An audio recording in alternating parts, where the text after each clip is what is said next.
I guess it's finally come to this, huh? Hi everybody, it's your boy, you know I'm NPCC. And today, I'm gonna confess something right now. You know, I think I actually want to switch too. Shocker, right? But wait, there's more. I really want to switch too right now, but here's the thing. I don't want to pay Nintendo a dime for it. I don't want to support all the anti-consumer stuff they've been pulling. I don't want to be complicit in that or tolerant of that. But at the same time, I can finally justify actually purchasing it. But not for the reasons you might think. It lies in a feature of the Switch 2 that's very overlooked if you ask me, especially in light of, as of now, it doesn't exactly have the most attractive library of games to pull from, right? I like how the Switch 2 is able to run all the Switch 1 games better, with better frame rates, better load times, natively at that. And even with little updates they've been doing, it gives the game 60 FPS capabilities and stuff like that. So that said, that's how I can justify buying it right now. But then I met the problem of I don't want to give Nintendo money for it. And honestly, I could never justify dropping $450 for one. So I think I just came up with a better idea. Why not just buy the Switch 2 tablet off a website? Hell, eBay. I mean, I have all this Switch 1 stuff that I've amassed over the 8 years I've had it, so why not just use its backwards compatibility to my advantage? At this point in time, I have no interest in any Switch 2 games that are available right now.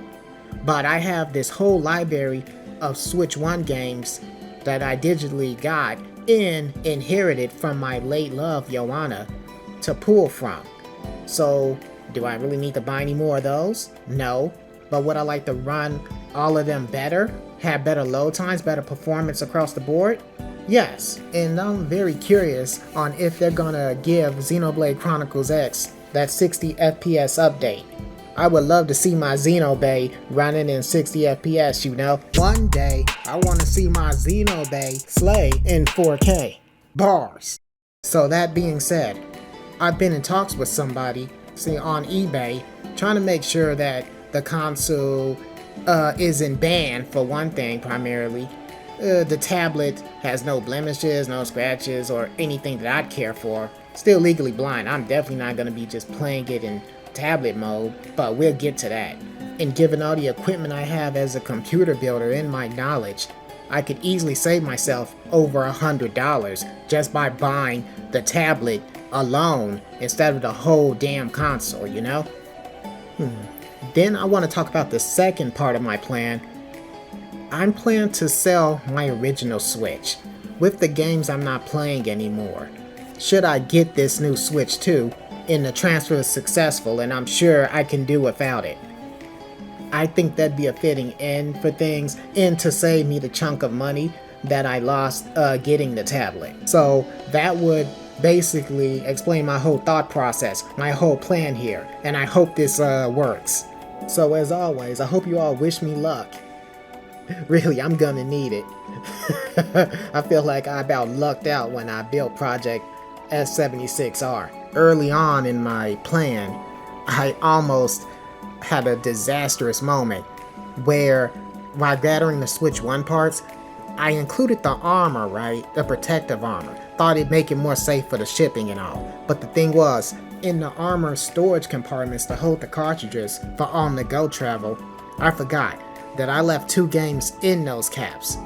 And they were very important to me for sentimental reasons. It was Xenoblade Chronicles Definitive Edition and Xenoblade Chronicles 2. The former of which, my late love, Joanna, she shipped that to me from the Netherlands for my birthday. And it would have been devastating if my dumb ass ended up just shipping that away to someone. I really dodged a bullet there. Now, it's not lost on me that there is some risk here because I'm not using Nintendo's approved OEM parts. But hell, I've been risking my ass for the past 8 years with all the ghetto PC building. And that said, it's taught me how to do a lot of research as to have something is compatible, that it won't mess something up, and how to get the best bang for buck. But hell, even I think I'm cutting it kinda close here with all the ghetto. And that said, what's on the docket today is what you see before you. First would be a protective armor and screen protector for the Switch. that is mandatory. I let my lovely girlfriend Sheila choose which color I would have, as there was two, black and pink. And well, she chose black, saying that I have enough pink around the house. Then the dock. People saying it has fugly colors. I think I like the look. I think it's way better than the generic ass gray coloring. But can't lie, can't cap, I do have a sense of taste when it comes to electronics. Aesthetics aside, it is actually approved and was tested by multiple YouTubers I've seen online, so I know it should work. And then, what's perhaps the most dangerous of them is the 60-watt USB-C charger, which is not Nintendo quote-unquote approved OEM, but it looks like it has the same specs regardless to emulate the Nintendo's USB-C protocol, well, proprietary protocol. Why the Nintendo gonna Nintendo, right? And because of that, since I'm risking such expensive hardware, if something's gonna die, hate to say it, it should be my Switch 1. So I plugged it up to give it a try and see what was gonna happen there. And it actually came on without a problem. So research seemed to have paid off. Now, I did a couple of gaming sessions afterwards with this dock, and everything was okay. Nothing seemed to happen. Besides, I guess, there was one instance of it blinking off, but then all I had to do was reconnect and it came back on. I don't know, maybe I hit the switch and made it come loose accidentally. Which brings us to the main event, which is the Switch 2 tablet itself, and which just so happens to be arriving today. Let's FN go! Now, I'm not gonna pretend I didn't undertake this project out of spite for Nintendo as a company and their practices, but damn it, I couldn't help but feel that I held in my hands something special, believing that Nintendo finally got it together and I was gonna enjoy some next-gen gaming. I should have been a nihilist. This could be a big-ass problem. Uh-oh. Don't suppose there's any way I can skip that. Damn it. Never surrender. Never say die.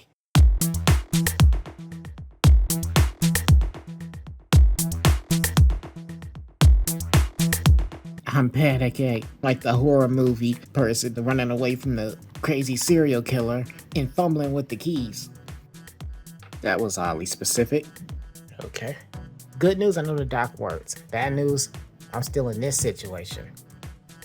This screen, this blasted screen, has been the bane of my existence all night. No matter how much I pray, no matter whatever I say, no matter how many peripherals I plug into this Switch 2. And on that note, I plug so many things into it, it's like it's been getting gangbanged all night. And yeah, I stole that from AVGN. Fuck it. Basically, buying this thing factory reset signed my death warrant. There is no way I can bypass that screen without those Joy-Cons, which I do not need, as you see all the controllers I have right now.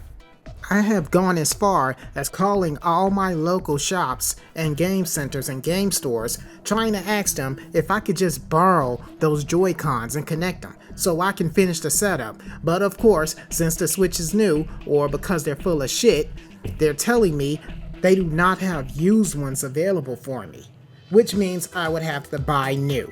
And I am not dropping $80 for power I won't even use. I didn't even use the original Joy-Cons. Has the big N beaten me? Am I forced to swallow my pride, open up my wallet, and give them my $80+ for those Joy-Cons just for the privilege? The privilege of playing their beloved Switch 2?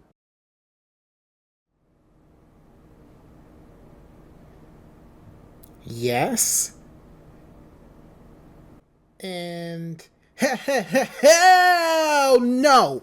By the Rosalina, I shall not let this stand. We just have to get a little bit grimy. Just the way I like it. So I was a morally upstanding person. I always tried to do the right thing. I always strive to do the right thing. But you see what Nintendo did to me?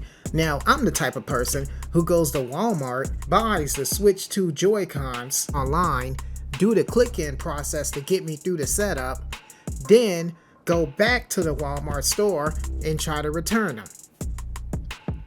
They didn't even bother to look at the bag, look in the box. This is what Nintendo did to me.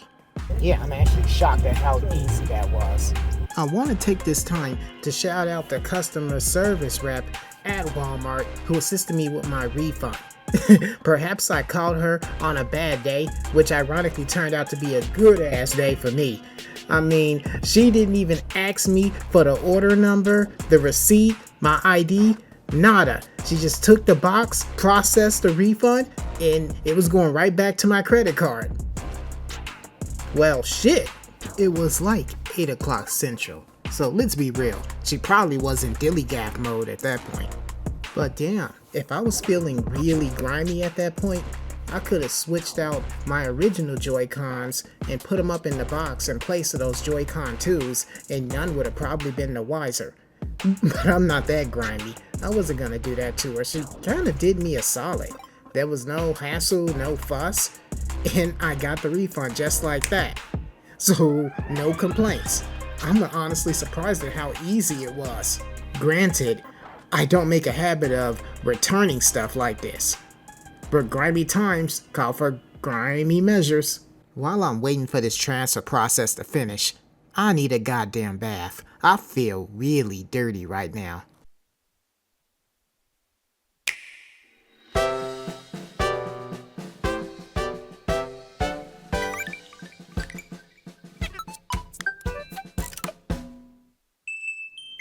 Even with the Switch 2 having the new pin lock system, I think I'm gonna keep that jerry-rigged parental controls lock that we all used. But more importantly, I'm finally in. And now, I went and ordered a micro SD card express. My base Switch with the micro SD card had around 512 gigs, plus the 32 gigs. So, as of now, especially for my current use, I can easily get away with just a 256 SD card. So now we get to the fun part. Let's test these games and see how they run.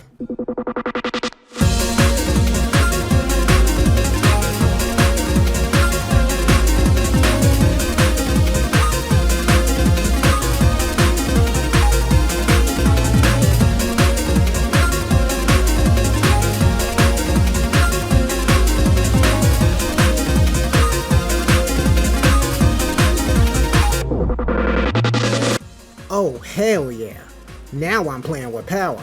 Keeping my expectations in check, I have to say my expectations were surpassed at some point or two. Like with Neo, The World Ends With You. Though adequate on the Switch, it leaves a lot to be desired in terms of performance. So when you play it on the Switch 2, it's like a completely different game running at 60 FPS. I think I want to run through it again just based off that. It has me searching for more games from my library that had unlocked frame rates. But then you get cases like Mortal Kombat 11 Ultimate. It's impressive. I gotta give props for the fact that they were able to hit that 60 FPS on the Switch. But it looks like a hot mess. And you know what? I'm a ghetto PC builder. I don't need all those fancy ass graphics to be happy, but this still looks fugly.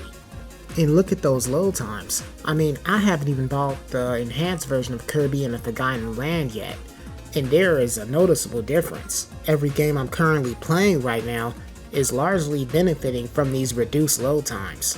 When I felt as though I've seen enough, I couldn't hold it off any longer. It was time to factory reset my original Switch. After all these years, this feels so damn eerie right now. But you know what? I want to show this thing some love. It has put up with all the abuse I have put it through over the last 8 or 9 years. And it all started with third-party dock use. Cause God knows I've used a lot of them. We were all scared shitless to use third-party docks with our expensive ass new Switch. But not this crazy bastard right here. Note that I didn't purchase the original dock back then either, so that led to a lot of experimentation in other USB-C hubs. But the Switch took it all in stride. It flourished. It displayed most of the time. And above all else, the USB-C port never fried on me and I never had to send it in to Nintendo for repair. Okay, I know it's kind of cringy to be glazing a piece of technology like that, but you know what? It is a reliable piece of hardware, and I could not let this video end without showing my admiration for that. It has served me so well over the years, and now I send it off hoping that it'll make someone else happy. And to that end, I'm going to be linking my sale on eBay of this Switch bundle. So have at it, everybody who's interested.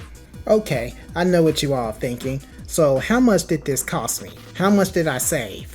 Keeping in mind I took advantage of some sales in some instances, and I'm also a resident of the US, I'm going to keep it down to the bare essentials as to what I paid for, what was needed. Feel that it'll be easy enough to replicate if you want to try this yourself. Buying the Switch 2 tablet, $310. Buying the dock and the USB-C power brick on Amazon, $28. That comes out to a combined $338, which saves me a total of $112. But take into account sales taxes are a thing. So I really hope all you found this informative and it'll even inspire you to try to pull this off yourselves. Maybe you can do better than I did, find better deals, probably get a better amount. But above all, fuck Nintendo.